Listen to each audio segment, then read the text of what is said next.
Episode 144 CH 144 सम्राट का past. हवेली। सम्राट अपने डैड की बातें सुनकर अंदर ही अंदर बौखला रहा था। कुछ देर पहले शिवा ने उसे जो कुछ भी कहा वो सब सम्राट के दिमाग में घूम रहा था। उसने कहा, अंश, मैं तुमसे नफरत करता हूँ। तुम्हारी वजह से आज डैड ने फिर से मुझे सुनाया। मैं तुम्हें कभी जिंदा नहीं छोड़ूंगा अंश। तुम्हें मरना होगा अंश, मारना होगा तुम्हें। ये कहते हुए सम्राट गुस्से से पागल होकर अपने कमरे के बचे खुचे सामानों को भी तोड़ने लगा। कुछ देर बाद सम्राट ने अपना कमरा तहस नहस कर लिया। अब कमरे में हर जगह बस बिखरी और टूटी हुई चीजें ही दिखाई दे रही थी। जब उसका गुस्सा सारी चीजों पर उतर गया तब वो सोफे से टिककर जमीन पर बैठ गया और ऊपर देखते हुए शिवा की कही सारी बातों को याद करने लगा। तभी एक उड़ता हुआ छोटा सा पेपर जैसा कुछ दिखने वाला चीज सम्राट के आंखों के आगे आ गया। सम्राट ने जल्दी से उसे पकड़ लिया। उसने देखा वो पेपर नहीं बल्कि एक लड़की की मुस्कुराती हुई स्केच थी, जो शायद किसी किताब के पन्ने के साथ उड़कर उसके पास आ गई थी। सम्राट ने उसे अपने आंखों के सामने किया और अपनी टूटती आवाज में कहा, मैं बहुत जल्द सब खत्म कर दूंगा। वो कुछ पल रुका और फोटो को देखते हुए बोला, मैं तुम्हारे और हमारे बच्चे के गुनहगार को बहुत जल्द सजा देने जा रहा हूँ, सृष्टि, और मुझे ऐसा करने से कोई रोक नहीं सकता। उद्धरण चिन्ह। ये कहने के बाद उसने उस स्केच पर हाथ फेरा और उसे देखने लगा। कुछ पल बाद उसने उसे अपने सीने से लगा लिया और आंखें बंद करके चेहरा ऊपर कर लिया।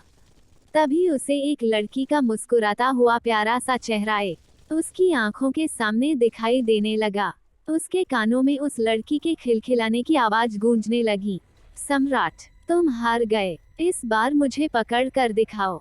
हा हा हा। सम्राट, तुम्हारे लिए एक सरप्राइज है। तुम जल्दी घर आ जाओ, मैं और इंतजार नहीं कर सकती।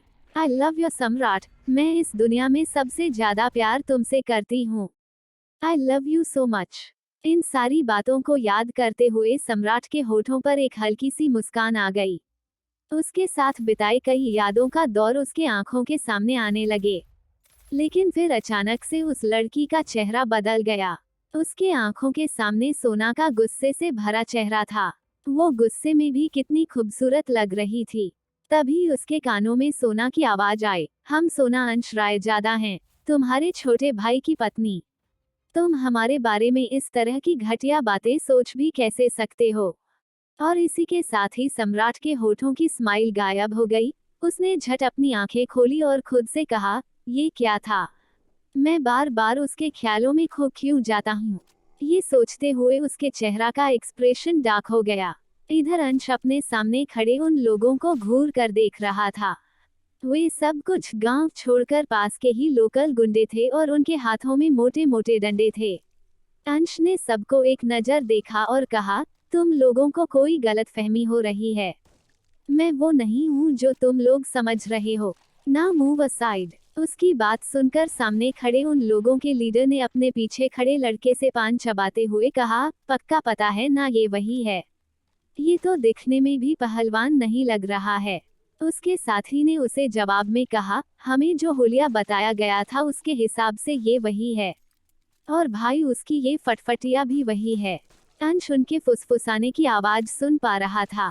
वो समझ गया यहाँ ये लोग उसके लिए नहीं बल्कि सुजीत के लिए थे। और सोना भी अंश के कंधे से झांकते हुए उन्हें देख रही थी।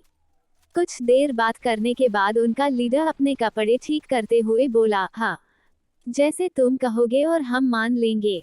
हमें पता है तू ही उस सरपंच ठाकुर का बेटा है। तूने ही 3 दिन पहले हमारे भाई को कुत्ते की तरह मारा था। इतना मारा बेचारे की 20 हड्डी चटक गई। और अब तू हम सबको देखकर बचने के लिए झूठ बोल रहा है। हम तो तेरे घर ही आ रहे थे, अच्छा हुआ तू यहाँ मिल गया। आज निकालता हूँ तेरी सारी हेकड़ी।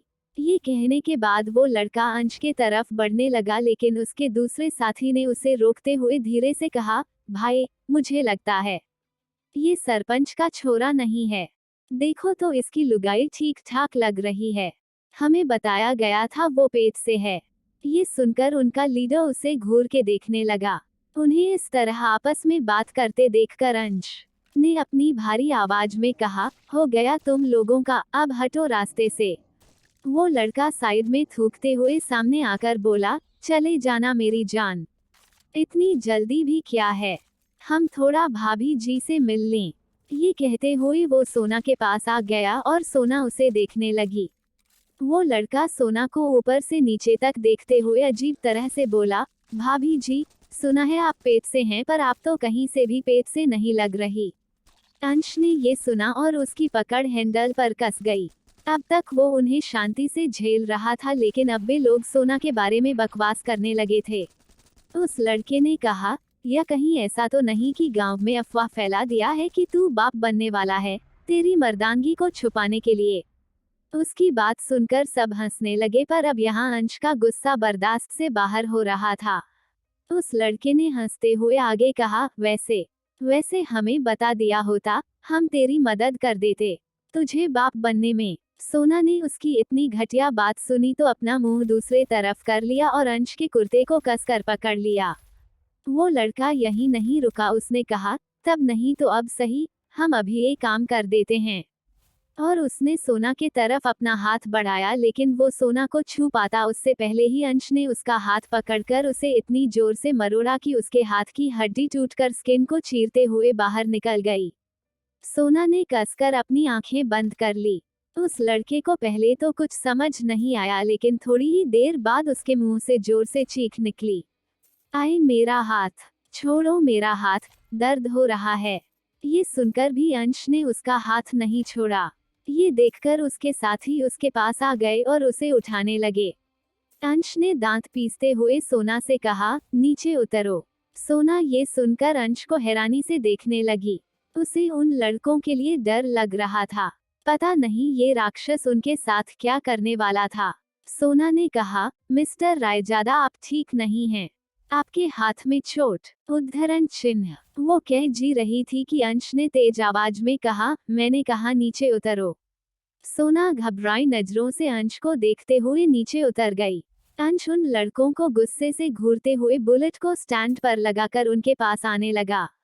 वे लड़के तो पहले से ही अपने लीडर को इस हाल में देखकर बहुत घबरा गए थे, क्योंकि वे सब सिर्फ लोगों को डराने का काम करते थे। आज से पहले उन लोगों ने इतना भयानक मंजर नहीं देखा था।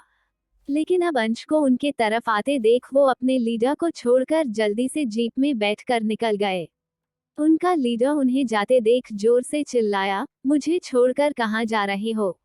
मुझे तो लेते जाओ। लेकिन तब तक वे वहां से फरार हो गए। CH 145 वो चला गया। अंश उस लड़के को देखकर उसके पास आते हुए बोला, आइंदा से इस गांव के आसपास नजर भी आया तो आज तेरी सिर्फ एक ही हड्डी टूटी है, अगली बार एक भी हड्डी नहीं बचेगी, समझा? और उसने उसकी टांगों के बीच एक लात मारी। वो लड़का जोर से चिल्लाया। सोना अंश को घबराई हुई सी देख रही थी। अंश ने उसे देखा और गुस्से से आकर बाइक पर बैठ गया, पर सोना अब भी उसी जगह पर खड़ी थी। अंश ने बाइक स्टार्ट की और बिना कुछ कहे बस एक्सेलरेटर दबाता रहा जब तक सोना बाइक पर आकर बैठ नहीं गई। उसके बैठने के बाद अंश ने बाइक को सड़क पर दौड़ा दी और वे दोनों मंदिर के लिए निकल गए। कुछ देर बाद वो मंदिर के बाहर आकर रुके। अंश ने सोना को उतरते हुए नहीं देखा तो मिरर में उसे घूरने लगा। सोना ने डरते हुए कहा, आप हमें इस तरह क्यों देख रहे हैं? अंश ने उसके बेवकूफी वाले सवाल को सुना और चिढ़ते हुए कहा, मंदिर आ गया, तुम्हें नहीं जाना। सोना अपने आसपास देखने लगी। उसने कंफ्यूज होते हुए कहा, लेकिन यहाँ पर मंदिर कहाँ है? हमें दिखाई क्यों नहीं दे रहा? अंश ने एक पहाड़ी की तरफ इशारा करते हुए कहा, वो वहाँ है। सोना उस तरफ देखने लगी। उसने ऊपर देखते हुए अपने मुंह पर हाथ रख लिया और कहा, बाप रे, इतना ऊपर जाना है। सोना सीढ़ियों को देखने लगी जो काफी ऊपर की तरफ जा रही थी। इधर अंश अपने दोनों हाथों को बांधकर सोना के चेहरे पर हैरानी के भाव को देख रहा था। तभी सोना ने अंश को देखा और हिचकिचाते हुए कहा, आप हमारे साथ? अंश उसके सवाल को इग्नोर करते हुए दूसरी तरफ देखने लगा। सोना उसके इस तरह इग्नोर करने से चुप हो गई। उसने फिर से सीढ़ी को देखा और गहरी सांस लेते हुए उस तरफ चली गई। उसके जाने के बाद अंश उसे देखने लगा। तभी उसके कानों में कुछ आवाज आई और वो अलर्ट हो गया। वो अपनी नजर घुमा के चारों तरफ देखने लगा। इधर सोना जैसे तैसे आधी सीढ़ी चढ़ चुकी थी। अभी लगभग 100 सीढ़ियां और बची थी। उसने अपने चेहरे के आगे अपना हाथ पंखे की तरह हिलाया और आगे बढ़ने लगी। वो अभी जा ही रही थी कि उसकी साड़ी में उसका पैर अटक गया और वो पीछे की तरफ गिरने को थी कि किसी ने उसको पकड़ लिया। सोना ने होने वाले दर्द के एहसास से पहले ही अपनी आंखें कसकर बंद कर ली, लेकिन कुछ ही वक्त बाद उसे महसूस हुआ कि वो हवा में लटक रही है। उसने धीरे से अपनी आंखें खोली। उसके ठीक सामने अंश का चेहरा था। उसने पाया अंश ने उसका हाथ पकड़ रखा था और वो पीछे की तरफ हवा में झूल रही थी। अंश ने उसकी आंखों में देखा और उसे अपनी तरफ खींच लिया। उसके ऐसा करने से सोना आकर उसके सीने से लग गई। अंश उसकी तेज हो चुकी धड़कन की रफ्तार को सुन पा रहा था और सोना उसके सीने से लगी कसकर अपनी आंखें बंद करके खड़ी थी। तभी वहां से कुछ लोग गुजरने लगे। उन दोनों को ऐसे देखकर वे उनके पास रुककर उन्हें देखने लगे। एक औरत ने कहा, हाय राम, ये दोनों क्या कर रहे हैं? ये सुनकर सोना ने झट से अपनी आंखें खोली और अंश से अलग हो गई। वो अपने आसपास देखने लगी, जहां गांव की कुछ महिलाएं खड़ी होकर उन दोनों को अजीब नजरों से देख रही थी। वे लोग गांव में रहते थे, इसलिए उनके लिए ये देखना नया था। उन्हें लग रहा था वे दोनों किसी गांव से भाग कर आए हैं, क्योंकि सोना ने भी इस वक्त अपनी मांग में सिंदूर नहीं लगाया था और उसका मंगलसूत्र भी उसकी साड़ी से छुपा हुआ था, जिससे वो एक आम लड़की की तरह लग रही थी। उनके ऐसे देखने से सोना को बहुत अजीब लग रहा था, लेकिन अंश को ज्यादा कुछ फर्क नहीं पड़ा। उनमें से एक महिला ने मुंह बनाते हुए कहा, आजकल के बच्चों में लाज नाम की चीज ही नहीं है। कभी भी कहीं भी कुछ भी करते रहते हैं। न जगह देखते हैं और न ही लोग। बेशर्म कहीं के। और वो अपना मुंह बनाने लगी। अंश ने ये सुना और वो उस महिला को घूरने लगा। उसने कहा, एक्सक्यूज मी, क्या कहा आपने? मैंने सुना नहीं। वो औरत अंश का सवाल सुनकर बोली, क्यों, क्या गलत कहा मैंने? तुम दोनों ऐसे चिपक कर खड़े थे। तुम जैसे बेशर्म इंसान हमने अपनी जिंदगी में कभी नहीं देखे। अंश ने फिर से उसे घूरा। वो कुछ कहता उससे पहले सोना ने उसका हाथ पकड़ लिया और कहा, काकी आप गलत समझ रही हैं। हम यहाँ कुछ ऐसा वैसा नहीं कर रहे थे। हमारा पैर फिसला और हम गिरने को थे, पर इन्होंने हमें बचा लिया। उस औरत ने कहा, हाँ तो तुम्हें भी शर्म नहीं आती? तुम कैसे पराए मर्द के इस तरह गले लग सकती हो? पता नहीं कहाँ कहाँ से चले आते हैं। इस बार सोना ने उसे घूरकर देखा और कहा, काकी, आपको कोई गलतफहमी हो रही है। आप जिसके बारे में बात कर रही हैं वो कोई पराए मर्द नहीं, बल्कि हमारे पति हैं। शादी हुई है हमारी इनसे। ये कहने के बाद उसने अपने गले के मंगलसूत्र को उन महिलाओं को दिखाया। वो सब उसे देखकर एक दूसरे को देखने लगी। सोना ने आगे कहा, अब हो गई आपको तसल्ली। हम जानते हैं मंदिर जैसी जगह पर कैसे रहा जाता है, इसलिए आपको ये सोचने की जरूरत नहीं है कि हम कुछ गलत कर रहे हैं। 1 घंटा चलने के बाद वो धीरे धीरे सरपंच के घर पहुंच गई। उसने देखा घर पूरी तरह से मेहमानों से भरा हुआ है। वो सभी तरफ नजर दौड़ाकर किसी को ढूंढ रही थी। उसने खुद को रोने के कैसे रोक रखा था, ये सिर्फ वही जानती थी। तभी सुधा ने उसे देखा और उसके पास आ गई। उसने कहा, सोना तुम आ गई। सोना का ध्यान टूटा। उसने पोटली को सुधा की तरफ बढ़ाया और कहा, काकी ये रहा वो चूड़ा। सुधा ने उसे लिया और उसे कमरे में भेजते हुए बोली, धन्यवाद बेटा। अब तुम भी जाओ, जल्दी तैयार होकर आओ। पूजा बस शुरू होने वाली है। सोना ने हाँ में सर हिलाया और जाने लगी। सुधा ने उसे पीछे से आवाज दी, और सुनो, तुम्हारा वो खड़ूस पति कहाँ है? तुम दोनों तो साथ में गए थे ना? सोना पलटकर हैरानी से उसे देखने लगी। उसे लगा था वो घर आ चुका है, क्योंकि कुछ वक्त पहले उसने एक बाइक घर के बाहर खड़ी देखी थी। उसने अपने मन में कहा, क्या अंश घर नहीं आए?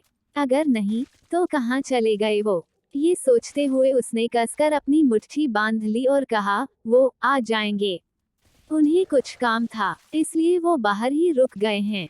सुधा ने ये सुना और हाँ में सर हिलाते हुए बोली, ठीक है, अब जाओ। मैंने तुम्हारे कपड़े कमरे में रखवा दिए हैं। सोना ये सुनकर जल्दी से घर के अंदर चली गई। सोना आकर कमरे में बंद हो गई। उसने अपने मुंह पर हाथ रखा और अब तक जिन आंसुओं को बहने से उसने रोक रखा था वो उसकी आंखों से बाहर आने लगे। उसने सुबकते हुए कहा, हम आपको कभी माफ नहीं करेंगे अंश। आप हमें ऐसे छोड़कर कैसे जा सकते हैं। उद्धरण चिन्ह। कुछ देर इसी तरह रोते रहने के बाद उसने अपने आंसू साफ किए और तैयार होकर कमरे से बाहर आ गई। उसने सुधा की दी हुई लाल रंग की साड़ी को पहना था जिसमें वो बहुत सुंदर लग रही थी। वो अपने बाल ठीक करते हुए आ ही रही थी कि वो सामने से आ रहे एक शख्स से टकरा गई। वो गिरती उससे पहले किसी ने उसका हाथ पकड़ लिया।